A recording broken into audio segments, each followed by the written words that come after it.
the way I look at it is, it's like the route that you run, it's like your business. Yeah. You know what you got to do. You know what time things got to get done. So I look at it like I'm my own boss. Well, I mean, you got to be a people person too. Yeah. That's another thing. You can't, because sometimes, people, they'll knock you down. Where's my package? Or why are you late? Blah, blah, blah. But you gotta be humble yourself, man, and explain the situation.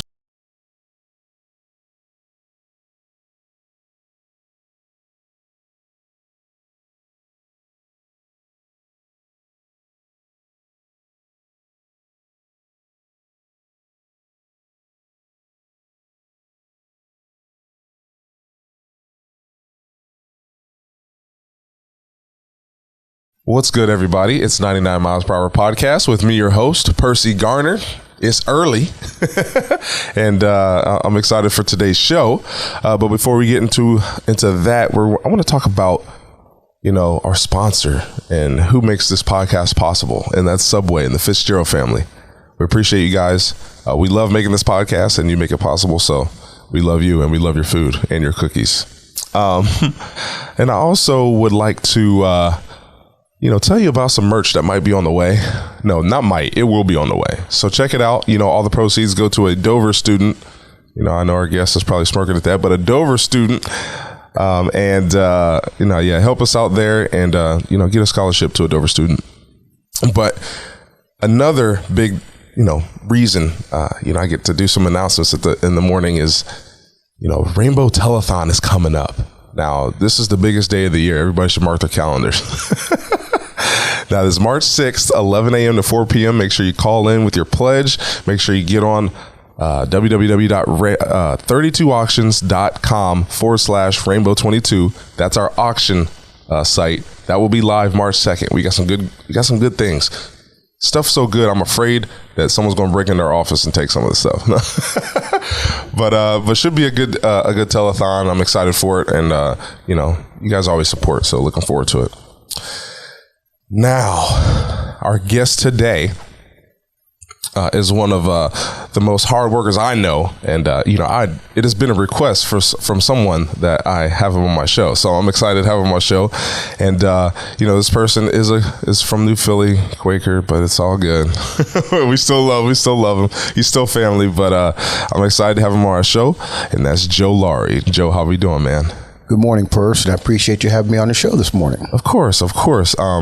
I like to have a diverse group of people on my show. I love having different people because, as we all know, I take this opportunity to learn. So, and I've obviously known you my whole life, but I just learned new stuff about my brother last time he was on here. So, for sure. So I'm looking forward to diving in a few things and hearing your outlook. But, I want to start off with, and I know we're going to talk about family, but I just want to get your reaction on, Dover, the upset last night to Austintown Fitch, and then Philly winning. You ain't got to rub it in a lot, but I just want to hear your outlook. Well, Dover, the thing about that, they're in Division I, so that's a tough animal the way it is right there. Yeah. Austintown Fitch, the record wasn't impressive, but, I'm sure they play a tough schedule during the season, and nothing to take away from Dover. It's just that a tournament game is a 1-game season, man, and you got to be at your best when it's time to throw the ball up. Yeah. And like I say, tournament victories, you got to play good defense, hit your foul shots, and be able to rebound the basketball. Yeah. And for Philly, like I say, their last couple of games in the regular season, they played Worcester and Ashland, which were Division I schools. Tournament-wise, they're in Division II, so that gets them tournament tested a little bit. Yeah. And they end up beating Philo Tuesday night, and they play John Glenn Saturday night at the Quaker Gym. Okay. Yeah, I had never really seen an upset like that in high school that I had attended. And, the other team running on the court, jumping around. Even their coach was jumping and excited, and it was just, I felt sad for Dover, but right.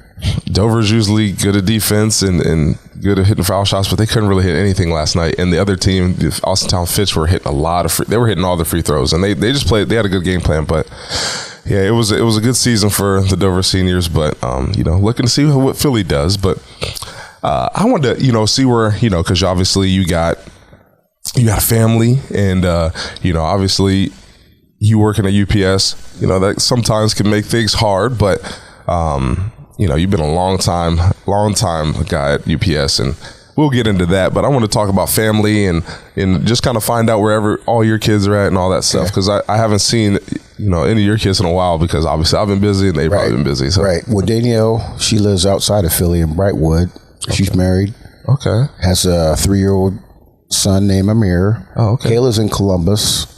She just had a newborn. Nice. His name is Solomon. And LJ at the moment right now, he's either in California or Texas selling sweepers right now. Okay. With my cousin Mike. So, but everyone's doing well, you know, and just handling your business. That's all you need to do. That's what's up. Stay in your lane. Yeah. And you feel as a parent that you feel like, okay, I prepared my kids for the world. I'm confident that they're going to, you know, do what they're supposed to do, and they're going to live a great life, because you know, I feel like I've done everything I could. You know, that's my journey, and I just want to, you know, hear from someone whose kids are, you know, adults and are living life. Yeah, that's pretty much the foundation that I was taught from my grandparents and my parents. That, you know, and I always tell those three, you know, live with a purpose. You know, have a relationship with Christ, and work hard in what you do, and treat people the way you want to be treated. So if you can do those things, I think life is going to be hard, but it'll be a little easier. Yeah. And I think you've been a great example. For all I've known, I've never heard anything negative about you.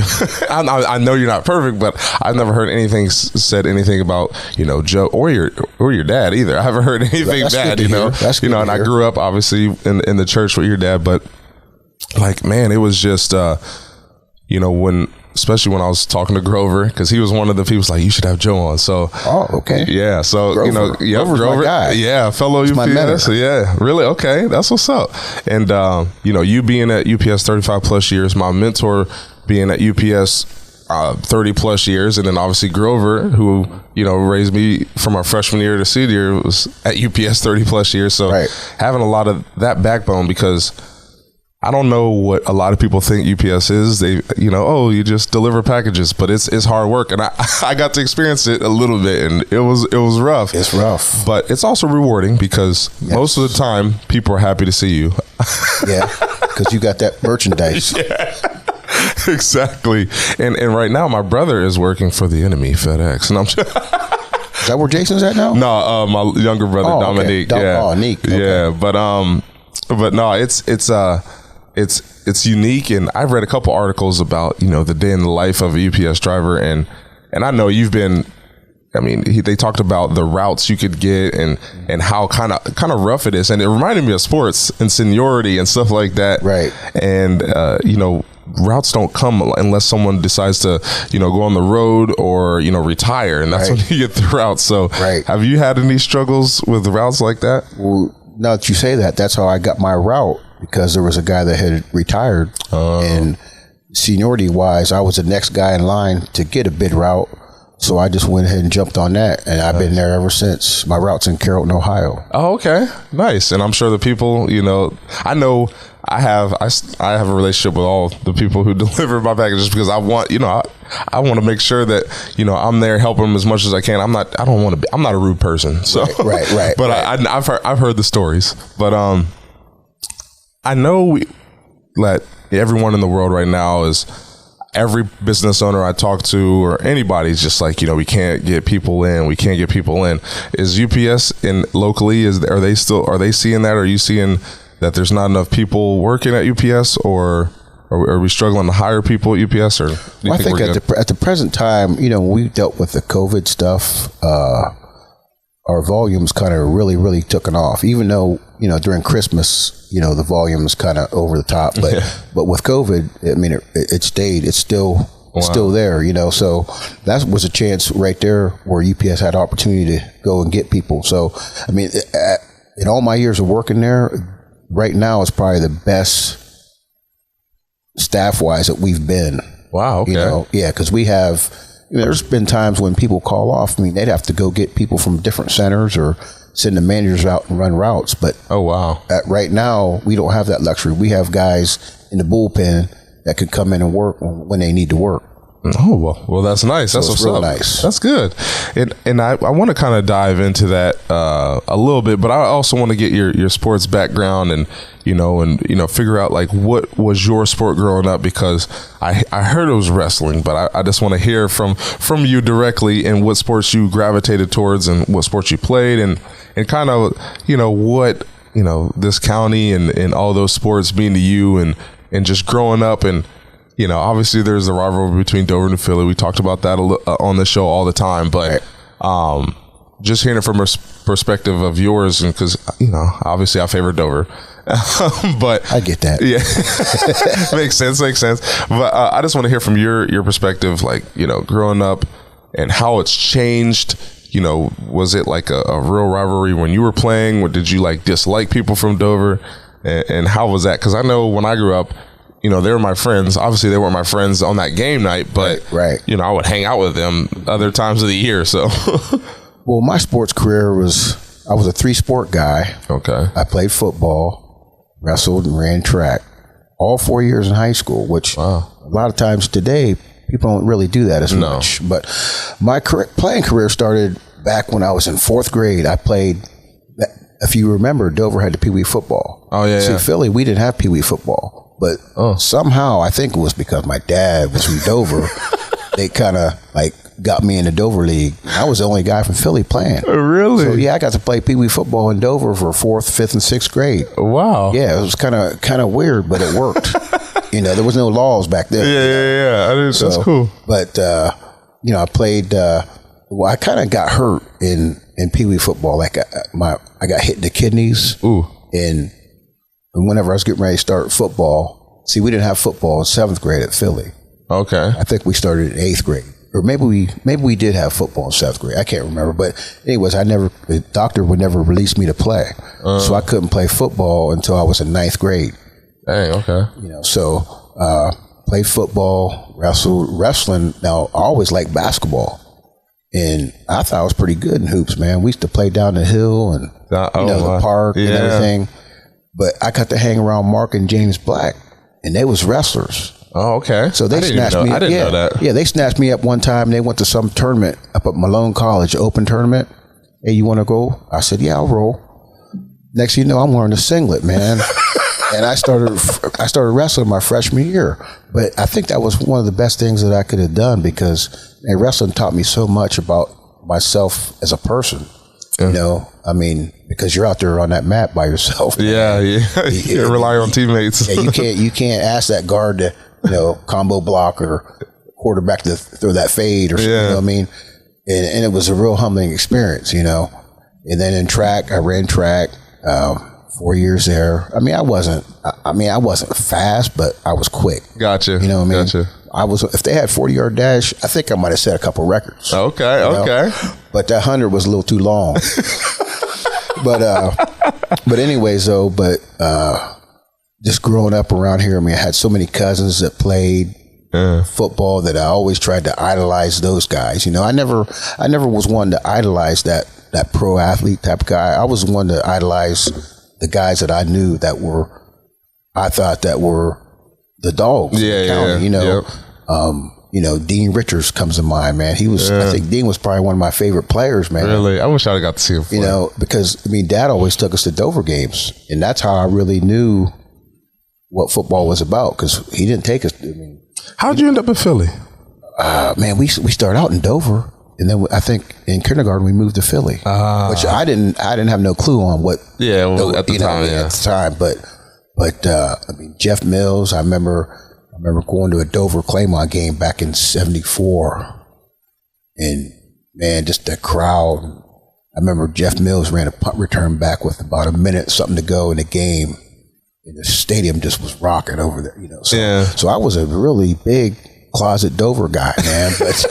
But because all my buddies, man, and just Robbie, man. Oh yeah. Then I got to get to going to school to Philly and stuff, and then it's like, man, you got to change your ways, man.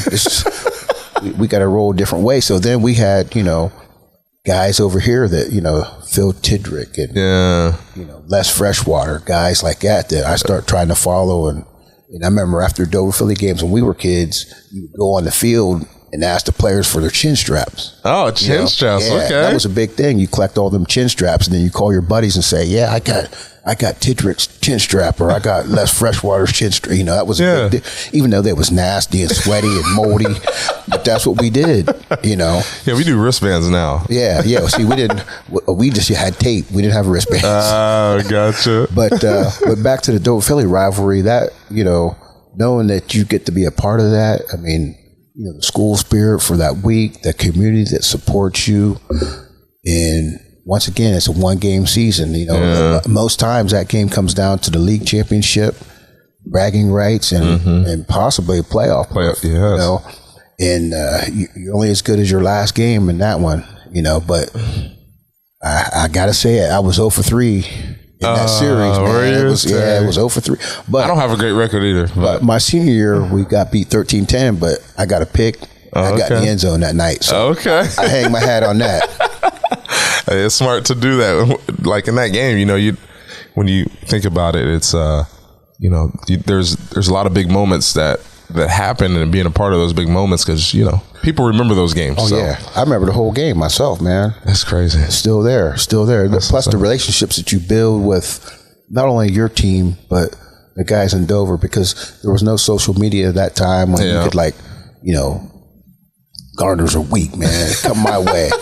You couldn't do that. The only time you could see somebody is you see them face to face. Or send somebody a message to tell them, because, and it was also nice that I got to play against my cousin, Eric Mills, and Chris Mills was on Dover's team. Okay. Eric was the middle guard. So, it was always, gratifying knowing that we had family that was rooting for either both of us or whoever who won, whichever one it was, But, that's an interesting dynamic. Yeah, small world. It is, and especially where we live, it's small around here too. But man, I wanna get into UPS and your career there, and just things about that, because I think it's pretty interesting, and I know I've never really dove deep into the culture there and a lot, and I know that it's a great place to work, or else a lot of people wouldn't know. I don't think they would work there that long if it wasn't a great place to work. But I kind of just want to touch on 30 plus years at UPS. Like, what does that mean? Something to you? Does that mean I've done a lot at this company. I've done a lot for this company. And do you see the appreciation reciprocated through UPS? Well, I'll start out when I started working for UPS Purse. When I got a phone call from HR, I was at home with my feet propped up with a cast on my foot. Oh, man. And the lady had called me and was like, "Hey, we want you to come and interview. We heard some good things about your work ethic, blah, blah." And I didn't have a chance to tell her that, I got a broken foot right now. So I waited till she got done talking, and I said, "Ma'am, I hate to disappoint you, but I got this boot on my foot for 6 weeks." And I was thinking to myself, she was going to say, "Oh, okay, sorry, the next guy." But evidently she didn't. She said, "Joe, when you heal up, you give me a phone call." And that was in 1987. Hey, you must have had a good reference. Yeah, it must have been. I think it might have been Grover. Oh, really? Okay. So anyways, I got healed up, and I started working there. I was a preloader. So that was when you come in the mornings and load the trucks up, get the drivers ready to roll. Okay. I did that. Then I was doing some air driving after that. Say the air comes late and the drivers are already out the building. They would have us deliver their packages for them. Okay. So they won't be late for that day. Gotcha. And then I was going to Kent State, where they used to recruit guys from Kent to come down and want to work. Oh, okay. But like I say, Grover was my angle. Yeah. So I went that route. But through the years, man, when I first started driving, we was just writing everything on paper with a little pad, I carried a little clipboard, and now we got like a computer, so it's so weird how through the years, how UPS has evolved, and they try to keep up with the Joneses. You got to, or you'll fall behind, I thought it was pretty funny. Grover told me about a time where he was You know, because, you know, obviously dogs are sometimes something you got to worry about. He was telling me a story where dogs were chasing them. They usually hit this one house. They had always been, you know, in a pen, and he went up and the dog was out, and he was like, oh my. So he like was running with his clipboard. Good thing you didn't have a computer there, because I think he would have lost that. Yeah. You deal with dogs all the time. But like I say, you know, company wise, it's a great company for your family. You know, great benefits. The way I look at it is, it's like the route that you run. It's like your business. Yeah. You know what you got to do. You know what time things got to get done. So I look at it like I'm my own boss. Well, I mean, you got to be a people person too. Yeah. That's another thing. You can't, because sometimes, you know, people, they'll knock you down. Where's my package? Or why are you late? Blah, blah, blah. But you gotta be humble yourself, man, and explain the situation. Like these last few weeks, man, how that weather's been. Yeah. I mean, it was really tough, for probably one of the toughest seasons that I've ever driven in. Really? You know, when we had the ice storms and stuff like that. So, that's terrible. I mean, you always have to be safe. And you know, what I've done a lot of times on my route, I got a lot of phone numbers that, you know, if I do have emergency situations, that I can call them and, hey, could I leave it at, you know, Tom's Corner, or take it to your mom, to your, you know what I mean? That's nice. That way you can, you know, keep that personal relationship with your customers, you know. See, I didn't know, you know, that is you taking an extra step to make, you know, your customers happy. Exactly. And a lot of stuff that I was looking into, that it is kind of like you don't have anyone hovering over you. It's kind of you go get your, you know, you get your stuff ready, and you're out on the road, and you're taking care of your people. And I think that's pretty amazing, especially that I know not every driver probably does that, but you know, contacting people like that. I would love that extra, you know, 'cause instead of me having to log on to UPS.com and have an account and all that stuff, it's a lot easier to hear right from the driver, like what's going on. And a lot of things you don't have to deal with much traffic in this area. Not much. But there's definitely other things, you know. And another thing that's good, that I got that 35 minute drive, you know, I always like to get focused. Mm-hmm. You know, I mean, you think about things and, you know, see the beauty of the area, and kind of just get you prepared for work, rather than starting work. You know, even though I'm driving, I'm still getting paid. Yeah. You know what I mean? So that's a nice little comfort too. But at night though, when you're done, you want to go home, but you got that drive. You know, so that's kind of like the pros and cons. Yeah. I had like a similar thing when I was playing at Akron. I would, you know, have to drive 45 minutes. I love doing it on the way up there, because I can kind of get my mind together and focus on things. But then, you know, the drive home, because, you know, being at the field, I'm there from noon to 11 p.m. You wanna be home. Yeah, so it's rough, but, you know, it's all worth it in the end. And I want to, like, kind of, you know, move towards like back to when you started. Did you think like, I'm going to be at UPS 30 plus years, or were you just like, you know, kind of going to work and then feeling like, you know, this, just liking it the more you were there, and then you were like, okay, I'm just going to turn this into the whole career and you know, retire from UPS, because from what I hear, they have, like you talked about already, great benefits. So, well, at first, when I went to school, I wanted to be a teacher and a coach. Okay, you know, I love coaching. I still. I mean, I'm not a coach for say coach, but I'm a coach. Yeah. You know, I mean, if anybody needs something, you know, I'll give you my piece. Yeah. But like I say, when I was coaching and going to school, and I was working, you know, they call it part time, but you still got benefits like the full time guys at UPS. Okay. You know, so that's a good benefit. Yeah, of course, because that don't happen many places.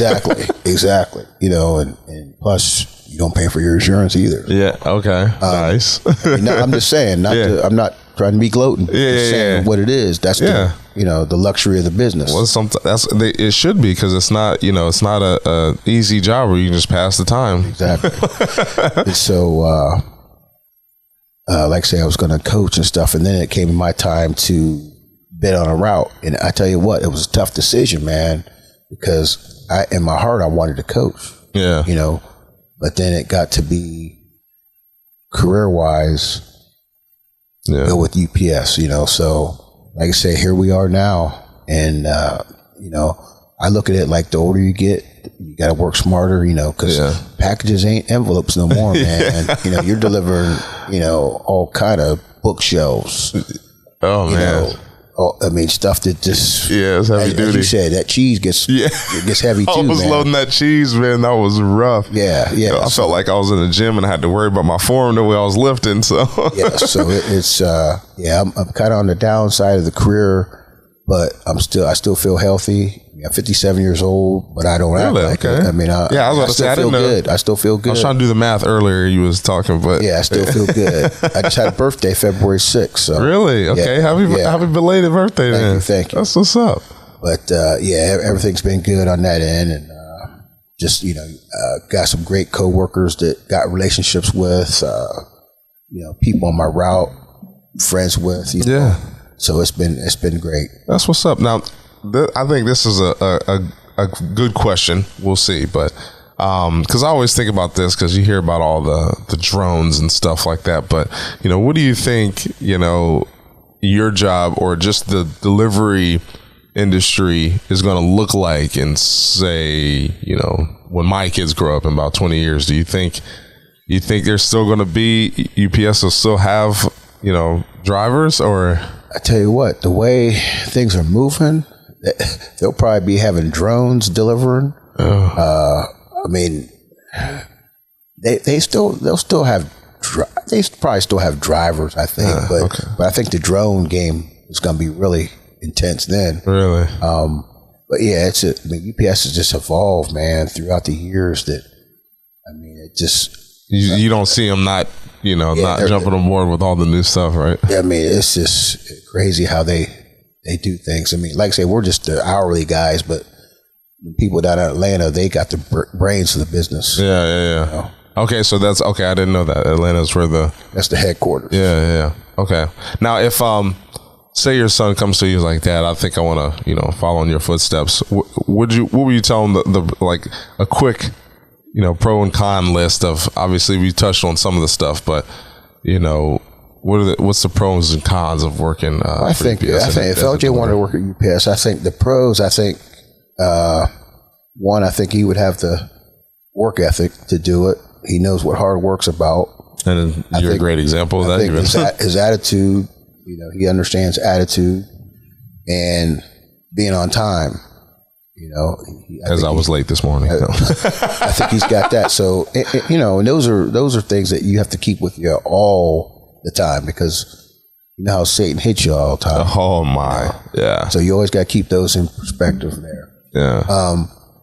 And he knows what I did, because like when my kids were in sports and stuff, a lot of times, you don't get to go to that 5 o'clock game or that 6 o'clock JV game, because you're still working, so, but at the other end of it, you got days where you can take off for those particular moments, Gotcha. But good thing for VHS tapes, people would tape the games, and then in your mind, you can still, even though you're seeing it 6 hours later, you can still visualize what they was thinking. That's what's up. So you would go back and watch the games. Would you watch it with them, or a lot of times we would. LJ. That's what's up. Well, junior high especially, game day, we'd always watch game film of the previous game, just to just to kind of show him what he's doing, hit the hole right, make sure you keep outside leverage, different things like that. And but girls are a lot harder to watch film with, that. Kaylee didn't want to have no part of that. Really?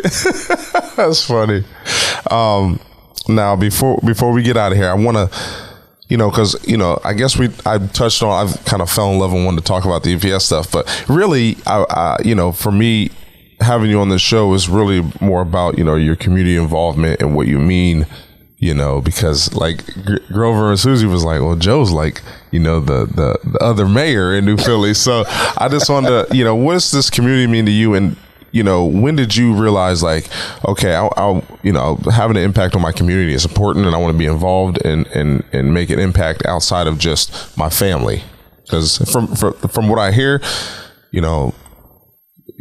like I said, I didn't hear anything bad about you, but you exude that someone that has been involved in the community and there for anyone. Like you said, you still you're not a coach, but you coach. So, well, I think that starts from being young. When I was younger, man, I thought I had both my sets of grandparents. I thought were the best grandparents in the world, and I wasn't saying that to be, thinking that they're all that, but it's just the fact that I watched what they did. They treated people the way they wanted to be treated, and people respected them. C.H. Lowry lived in Dover. He was part of the junkyard. My grandpa Mills in Denison. So you put that imaginary line north and south. Both them guys, they were thought of a lot down in that area. So that's kind of when I realized that, man, like that's all it takes, to treat people the way you want to be treated and have a good attitude and live your life to the fullest each day. Yeah. So that's kind of how I took my grind, So I mean, there's going to be, good days and bad days. Yeah, of course. But it depends on if you want to like water in it or you want to stand up, brush yourself off, and get back up. Yeah, and it was you've seen it firsthand, and your kids have seen it with you firsthand, and I think that's I don't want to sound all cliche, but I just feel like that's something that we're kind of losing. So I'm hoping that my generation of parents will try to keep it together, and the next generation, because it's, I want to say we're at war right now. Yes, and trying to raise kids, and I'm afraid of certain things, but you can't shield them from everything. You got to have them learn their own stuff, and I mean, is it being a grandparent? How is it looking at your kids? Like do you see them parenting a lot like you did, just because that's what they saw from you each day? Well, the difference is that I see in them is they're a little more, I guess, teddy bearish. Where we got scrapes and bruises. Yeah, I can see that myself too. You know what I mean? And which is good. Yeah. I mean, I get that, but you got to eventually cut that cord. Yeah, let him go. I mean, granted that Amir's 3. But he acts like he's 15. I mean, he does stuff now that it just amazes me. Yeah. So I hope that if I live long enough, I can see him develop into a man that I think he's going to be. Yeah. Where Solomon, he's only 5 weeks, I think, but he's got a little jive about him too, man. He had a tough birth, but he's beating the odds right now. Nice. That's good to hear, man. Well, I enjoyed having you on the show. I loved, hearing about, your career and kind of your core values and principles and how you live life and how you, impact others. It's meant a lot to me to be a part of this community. And I think I took for granted, people from my family, because I expected it from, people like you and my cousins, my uncles and my dad and stuff. But, and the thing I also respect is you never once it showed that I was, gonna go to college and then the next level, you were never one of those people that, hey man, purse, and tried to, you know what I mean? Yeah, I know. Yeah, and I respected that because, a lot of people didn't do that. Oh yeah. So, and that, cause I knew my dad would not be one of those dudes. I don't know if he would have took money from me at all. I would have tried to buy him something. He would have been like, nah. Right.